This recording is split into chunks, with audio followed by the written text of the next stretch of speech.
De la mañana, Oli Matos.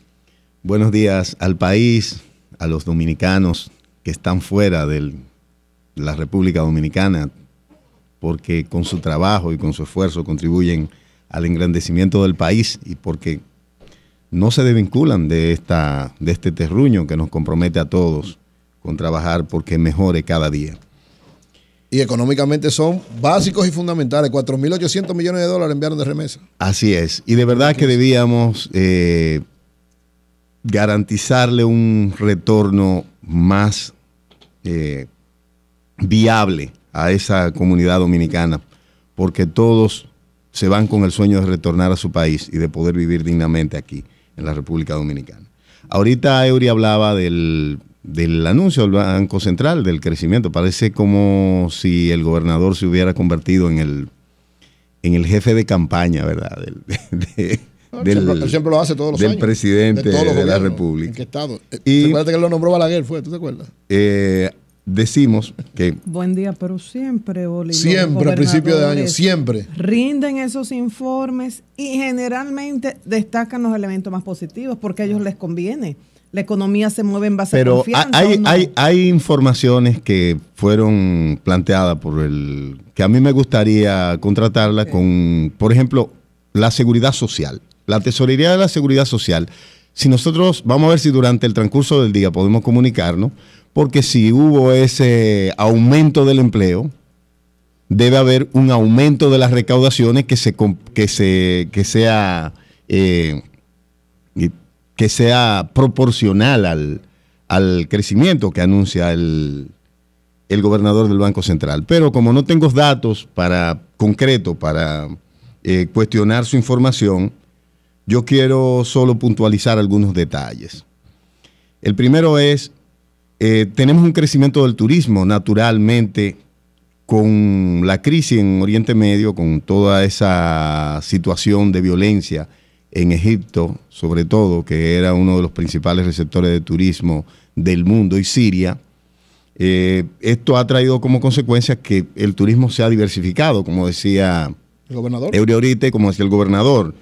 Creo que pudimos crecer más. Si tú miras, por ejemplo, Cancún, que es el principal receptor de turistas de todo el mundo, de América Latina, después de Egipto, esa ciudad recibe más turistas que Brasil. Ellos han crecido también en 4 millones de turistas, más que lo que habían programado, y es por esa misma situación, es decir, la crisis en Oriente Medio de alguna manera nos ha beneficiado, como el hecho también de la caída de los precios del petróleo. Hoy es el Día del Poder Judicial, un día importante para que hagamos una reflexión todos los dominicanos sobre el modelo que nos estamos dando, el modelo de sociedad. La corrupción, ahorita decía Eury, y yo coincido con él, es un mal existente en el mundo de hoy. Lo que no puede existir en una sociedad que pretenda desarrollarse, que pretenda crecer en desarrollo humano, que pretenda que su crecimiento económico se convierta en desarrollo económico y en bienestar para sus ciudadanos, es la impunidad. La impunidad es el principal mal de la República Dominicana. Y la impunidad es que la gente que comete actos de corrupción, que no cumple con lo pactado a través de las normas existentes, pueda salirse con la suya, la gente se puede enriquecer de manera momentánea y exhibir ante los demás un bienestar que no se corresponde con lo que han sido sus sacrificios, con lo que ha sido su preparación académica, y nos vamos un poquito a lo que Víctor decía ahorita en su análisis. El juego no limpio, la impunidad, son el motor fundamental de la delincuencia y son también un promotor de los antivalores. Porque aunque los padres intenten educar a sus hijos, por ejemplo, un padre que tiene un salario que no le alcanza para la canasta familiar, comienza a hablar con el hijo de él, a decirle, mira, mi hijo estudia. Él dice, bueno, pero tú te graduaste, ¿qué es lo que tú ganas?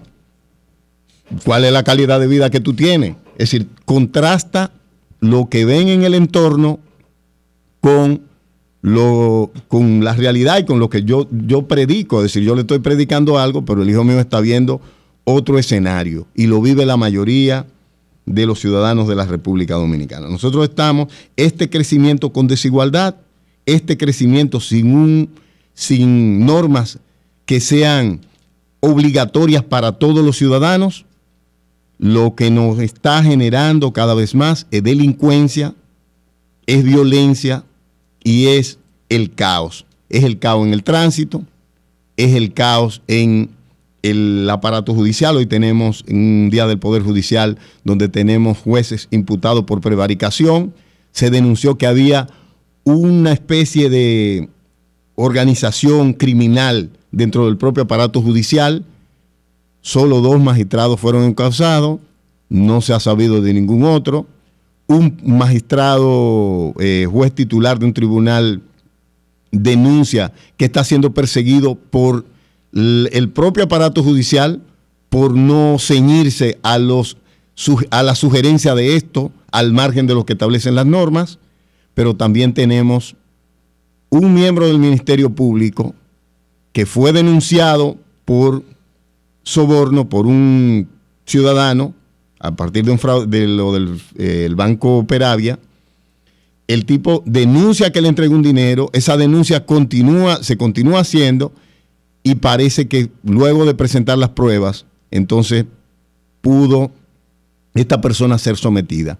Pero vemos cómo muchos de ellos se enriquecen a partir de las posiciones que le dan y la Procuraduría, el Ministerio Público no tiene controles para evaluar el crecimiento de su fortuna. Tenemos que más del 50% de los funcionarios públicos que debieron presentar su declaración jurada de bienes no han sido presentadas. Eso a pesar de que las normas que exigen a los funcionarios públicos y a los administradores de bienes de la sociedad, de bienes de los impuestos que pagamos, del dinero del pueblo, no tiene ninguna sanción que no sea retenerle el salario, aunque todos sabemos que no se les retiene. Esto, además de que cuando una persona declara su patrimonio, no se inicia un mecanismo de ver si esa persona cumplió con el pago de los impuestos de ese patrimonio y si esa persona cuenta realmente con el patrimonio que dice cuando entró a la institución. Tenemos personas que todo el mundo dice, bueno, declaró menos que lo que tenía y otro declaró más que lo que tenía. Ayer el economista Selman, que estuvo con nosotros, Ernesto Selman, hablaba de el régimen impositivo en la República Dominicana y lo difícil que resulta para la gente que tiene iniciativa privada, sobre todo que usted tiene que pagar en cuanto usted factura. Si yo te facturo sea al sector público o al sector privado, inmediatamente emito la factura, aunque sea crédito, ya eso el fisco lo registra como una venta. Los anticipos que fueron puestos como transitorio. Y nosotros nos preguntamos si el aumento del ITEVIS representa solo el 1%, como decía el gobernador del Banco Central, y usted tiene un crecimiento superior a todo lo pronosticado, incluso por la CEPAL, que hablaba de alrededor de un 4.8-5% de crecimiento para el 2015. 0.4 para el 2015. Entonces, menos 0.4. ¿Por qué el gobierno no modifica esto y le libra a los ciudadanos, sobre todo a los más pobres, porque se trata del azúcar, se trata del café, se trata de las margarinas y de otros productos que son de consumo básico y sobre todo de los sectores más pobres de la sociedad? ¿Por qué no quitar ese impuesto y dejar que los ciudadanos reciban ese beneficio de no ser grabado una vez más? ¿Por qué no quitarlo?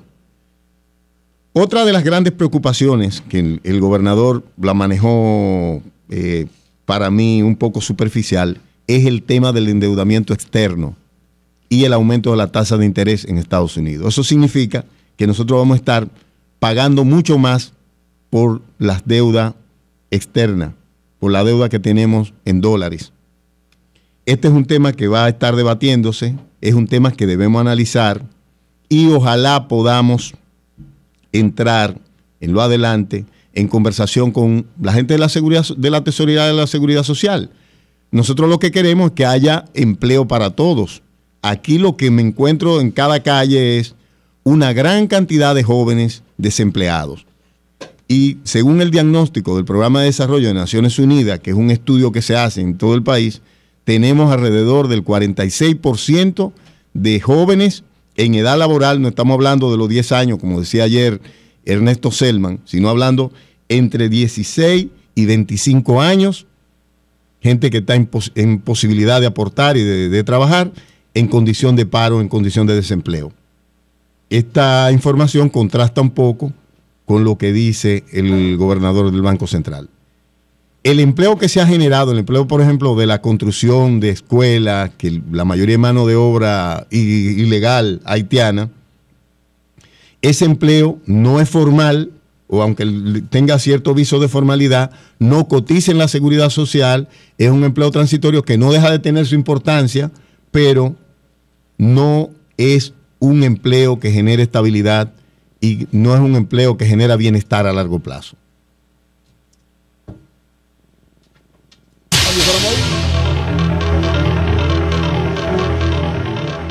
El sol de la